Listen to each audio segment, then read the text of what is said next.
ಮಾದಕ ವಸ್ತುಗಳ ದುಷ್ಪರಿಣಾಮ ಕುರಿತು ಸಾರ್ವಜನಿಕರಲ್ಲಿ ಜಾಗೃತಿ ಮೂಡಿಸಲು ಆಪರೇಷನ್ ರೈಸ್ ಹಾಗೂ ಬೇಡ ಬ್ರೋ ಅಭಿಯಾನಕ್ಕೆ ಆರೋಗ್ಯ ಮತ್ತು ಕುಟುಂಬ ಕಲ್ಯಾಣ ಸಚಿವ ಯುಟಿ ಖಾದರ್ ಮಂಗಳೂರಿನಲ್ಲಿ ನಿನ್ನೆ ಚಾಲನೆ ನೀಡಿ ಅಭಿಯಾನಗಳ ಪೋಸ್ಟರ್ ಬಿಡುಗಡೆ ಮಾಡಿದರು.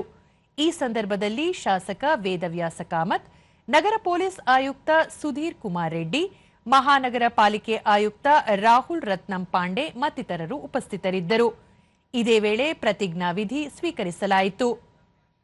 ಮಂಗಳೂರು ನಗರ ಪೊಲೀಸ್ ಸಿಬ್ಬಂದಿ ವರ್ಗವೇ ಜೊತೆಗೆ ನಿಂತುಕೊಂಡು ನಾನು ರಕ್ಷಿಸುತ್ತೇನೆ, ನಾನು ಬದಲಾವಣೆಯ ದೂತನಾಗಿರುತ್ತೇನೆ. ಜೈ ಹಿಂದ್.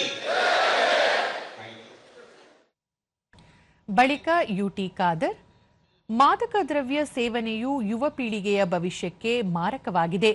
ಇದನ್ನು ಸಂಪೂರ್ಣವಾಗಿ ತಡೆಯಲು ಪೊಲೀಸರು ಕಟ್ಟುನಿಟ್ಟಿನ ಕ್ರಮಗಳನ್ನು ಕೈಗೊಳ್ಳುತ್ತಿದ್ದು, ಸಾರ್ವಜನಿಕರು ಮತ್ತು ಯುವ ಜನತೆ ಇದಕ್ಕೆ ಸಂಪೂರ್ಣ ಸಹಕಾರ ನೀಡಬೇಕು ಎಂದು ಹೇಳಿದರು.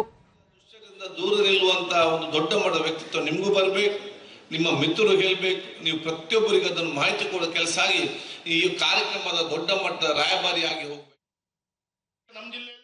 ವೇದವ್ಯಾಸ ಕಾಮತ್, ಮಂಗಳೂರು ಶೈಕ್ಷಣಿಕ ಕೇಂದ್ರವಾಗಿದ್ದು ಪ್ರತಿಯೊಬ್ಬ ವಿದ್ಯಾರ್ಥಿ ಮತ್ತು ಯುವಜನತೆ ಮನಸ್ಸು ಮಾಡಿದರೆ ಈ ಸಾಮಾಜಿಕ ಪಿಡುಗನ್ನು ತೊಡೆದುಹಾಕಲು ಸಾಧ್ಯ ಎಂದು ಹೇಳಿದರು. ಮತ್ತು ಒಂದಂತ ಹೇಳ್ತೇನೆ, ಕೆಲವು ಕಡೆಗಳಲ್ಲಿ ಪರೀಕ್ಷೆ ಮಾಡಬೇಕು ಅಂತ ಹೇಳುವಾಗ ನಾವು ಯಾಕೆ ಮಾಡ್ಕೊಳ್ಬೇಕು ಅಂತ ಹೇಳುವಂತ ಮಾನಸಿಕತೆ ಇರುತ್ತೆ. ನಾವು ಯಾವುದೇ ಕನ್ಸ್ಯೂಮ್ ಮಾಡಿಲ್ಲ ಅಂದ್ರೆ ನಮಗೆ ಹೆದರಿಕೆ ಅವಶ್ಯಕತೆನೇ ಇಲ್ಲ. ಸುಧೀರ್ ಕುಮಾರ್ ರೆಡ್ಡಿ, ಮಂಗಳೂರು ನಗರ ಪೊಲೀಸ್ ಕಮಿಷನರೇಟ್ ವ್ಯಾಪ್ತಿಯಲ್ಲಿ ವಿವಿಧ ಪ್ರಕರಣಗಳಲ್ಲಿ ಜಪ್ತಿ ಮಾಡಲಾಗಿದ್ದ ಮಾದಕ ವಸ್ತುಗಳನ್ನು ನ್ಯಾಯಾಲಯದ ಅನುಮತಿಯೊಂದಿಗೆ ವೈಜ್ಞಾನಿಕವಾಗಿ ನಾಶಪಡಿಸಲಾಗಿದೆ ಎಂದು ತಿಳಿಸಿದರು. We arrested 250% last year and this year till date we have arrested 150.